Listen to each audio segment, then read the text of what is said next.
बिस्मिल्लाहिर्रहमानिर्रहीम अस्सलाम वालेकुम students. I am Mohammad Fawad Malik. Students, हम चैप्टर नंबर 16 के शॉर्ट क्वेश्चंस कर रहे थे, जिसमें फर्स्ट 5 क्वेश्चंस हमने लास्ट लेक्चर में किए थे। तो आज हम अपना लेक्चर क्वेश्चन नंबर 6 से शुरू करते हैं। तो स्टूडेंट्स, तो क्वेश्चन नंबर 6 में कहता है कि in R L circuit will the current lag और lead the voltage. R L circuit में आपने यह बताना है कि करंट वोल्टेज को लीड करती है या लैग करती है। Illustrate your answer by a vector diagram, और आपने अपने आंसर को एक वेक्टर डायग्राम से भी एक्सप्लेन करना है। तो स्टूडेंट्स, आप लोगों को पता है कि आर एल सर्किट में हमेशा वोल्टेज करंट को लीड कर रही होती है या करंट लैग करता है behind the voltage by an angle of π/2। अगर हम इसकी डायग्राम को देखें तो डायग्राम में this is the vector which is representing V R which is equal to I R M S into R, और ये वो वेक्टर है जो कि रिप्रेजेंट करता है वोल्टेज ऑफ द इंडक्टर। इसको VL से रिप्रेजेंट कर लेते हैं, that is I R M S into XL, where XL is representing the opposition offered by the inductor to the flow of AC। अब हमने क्या करना है, इसका रिजल्टेंट फाइंड करना है। तो वेक्टोरियली आप हेड टू टेल रूल से इसको ऐड करेंगे तो ये वेक्टर VL बन जाएगा, और रिजल्टेंट फाइंड करने के लिए हम फर्स्ट वेक्टर की टेल को लास्ट वेक्टर के हेड से मिला देंगे, जो कि हमें रिजल्टेंट वोल्टेज VRMS देगा, that is equal to IRMS into impedance of the circuit, और इसका एंगल थीटा बन जाएगा, जिसकी वैल्यू हम यहां पे कैलकुलेट करेंगे। तो स्टूडेंट्स, इसका आंसर कुछ इस तरीके से बनेगा। इन RL circuit voltage lead the current. अब स्टूडेंट्स, ये वोल्टेज करंट को कितना लीड कर रही होती है, उसके लिए हम थीटा की वैल्यू फाइंड करेंगे। तो थीटा हमें पता है, that is equal to tangent inverse of XL divided by R, और अगर हम इसमें XL की वैल्यू पुट करें which is basically 2πf into L, तो यही थीटा की वैल्यू बन जाएगी tangent inverse of 2πfL divided by R। तो स्टूडेंट्स, वोल्टेज करंट से इतना एंगल लीड कर रही होगी। तो ये हमारे इस क्वेश्चन का आंसर है। अब आइए क्वेश्चन नंबर 7 पे चलते हैं। Students, this is question number 7। कहता है a choke coil place in series with an electric lamp in an AC circuit causes the lamp to become dim. हमारे पास एक AC सर्किट है जिसमें एक लैंप और एक सोर्स ऑफ AC लगा हुआ है। कहता है कि जैसे ही हम एक चोक कॉइल को इस लैंप में सीरीज में ऐड करते हैं तो लैंप की ब्राइटनेस कम हो जाती है।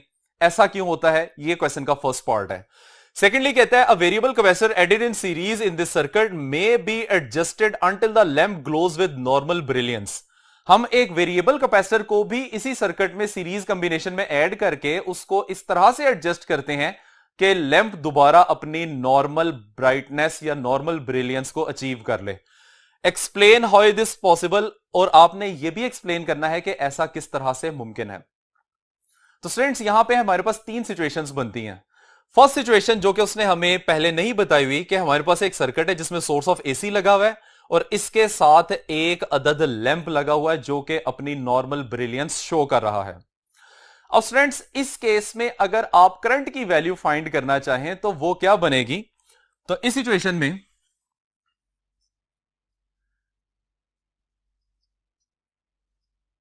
The current in circuit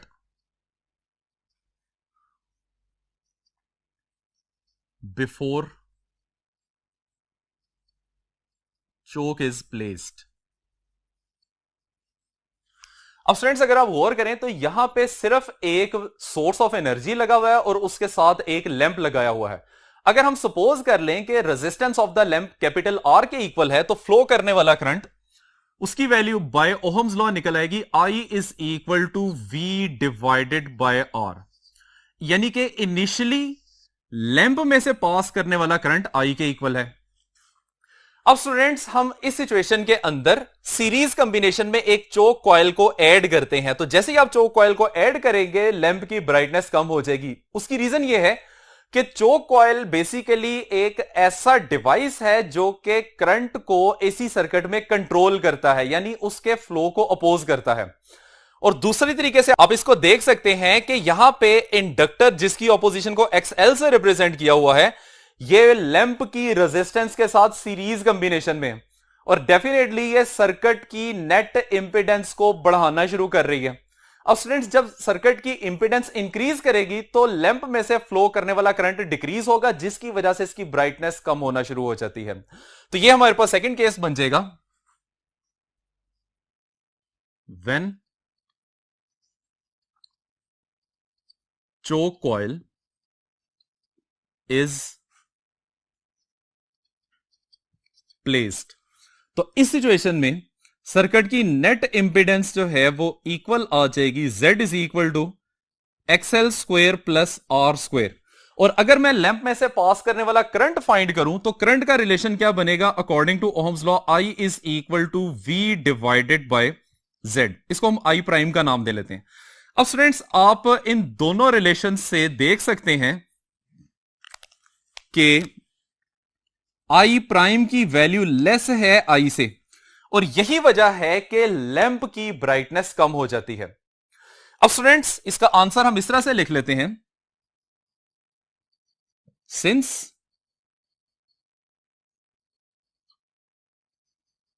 choke coil opposes the flow of AC, so lamp become dim। अब स्टूडेंट्स, चलते हैं क्वेश्चन के सेकंड पार्ट पे, जिसमें वो कहता है कि एक वेरिएबल कैपेसिटर को आप इंडक्टर के साथ या चोक कॉइल के साथ सीरीज में ऐड कर देते हैं। फिर आपने उस कैपेसिटर को इस तरह से एडजस्ट करना है कि लैंप दोबारा अपनी नॉर्मल ब्रिलियंस पे आ जाए। तो ये हमारे पास सिचुएशन इस तरीके से बन जाएगी कि अब इंडक्टर की ऑपोजिशन XL, कैपेसिटर की ऑपोजिशन XC और लैंप की रेजिस्टेंस R, ये तीनों सीरीज कॉम्बिनेशन में लगे हुए हैं। लेकिन स्टूडेंट्स, यहां पे हमें एक बात पता है कि इंडक्टर की ऑपोजिशन XL और कैपेसिटर की ऑपोजिशन XC, ये दोनों एक दूसरे के अगेंस्ट काम करते हैं, एक दूसरे को अपोज करते हैं।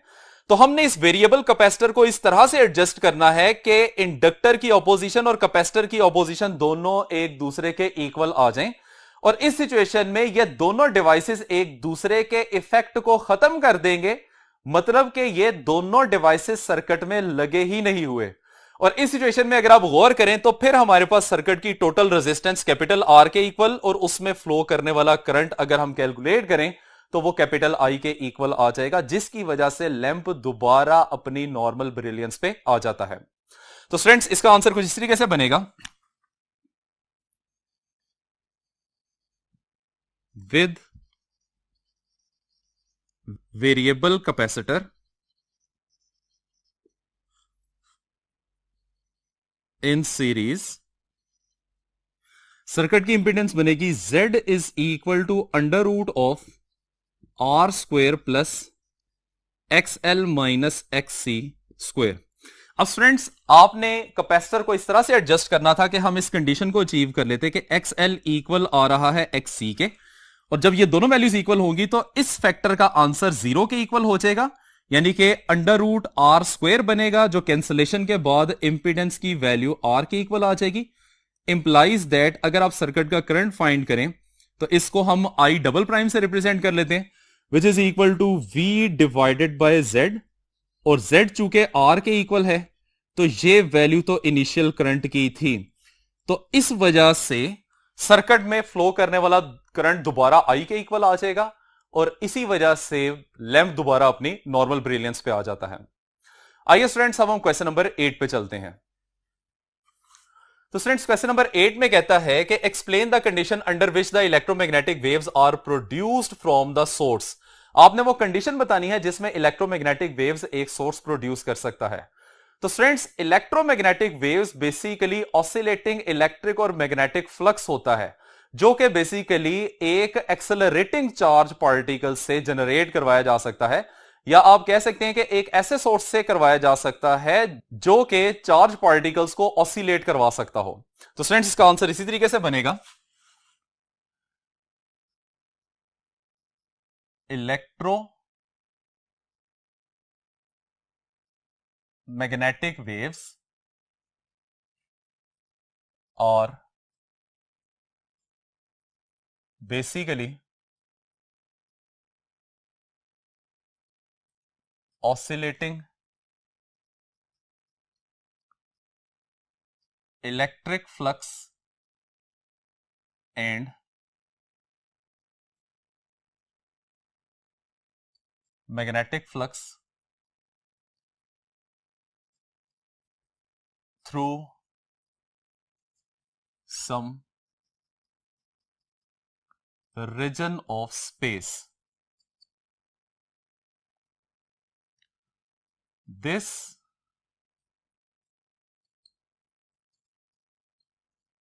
oscillating electric and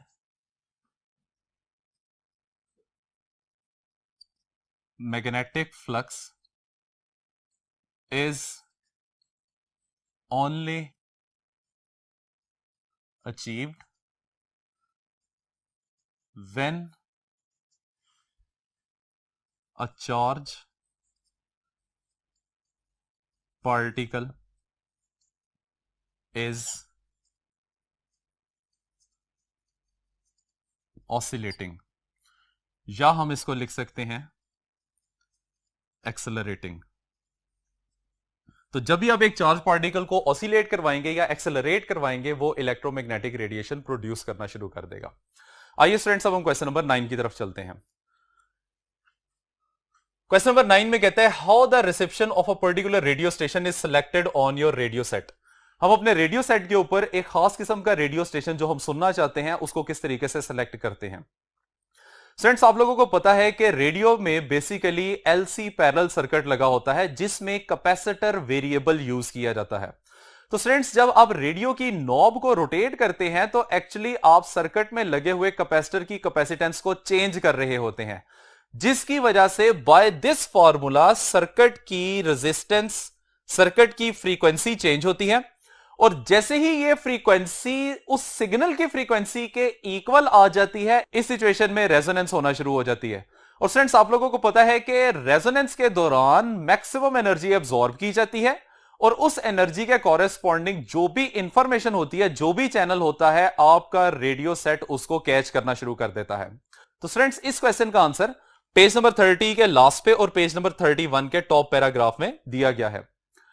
और स्टूडेंट्स, क्वेश्चन नंबर 10 बेसिकली इसी चैप्टर का लास्ट आर्टिकल है, जिसमें आपने यह बताना है कि एम्पलीट्यूड मॉड्यूलेशन और फ्रीक्वेंसी मॉड्यूलेशन क्या होती है। तो इसमें स्टूडेंट्स, आप लोगों ने याद रखना है कि 3 चीजें लाजमी होनी चाहिए। जब आप एम्पलीट्यूड मॉड्यूलेशन की बात कर रहे हैं तो एम्पलीट्यूड मॉड्यूलेशन की डेफिनेशन, उसकी डायग्राम और साथ उसकी फ्रीक्वेंसी रेंज। और इसी तरीके से फ्रीक्वेंसी मॉड्यूलेशन की डेफिनेशन, उसकी डायग्राम और साथ में उसकी जो रेंज उसने आपको बताई हुई है, ये आप लोगों ने लिखनी है। तो फ्रेंड्स, ये है हमारा आज का लेक्चर। उम्मीद करते हैं कि आपको समझ आ गया होगा। इजाजत चाहते हैं। अल्लाह हाफिज।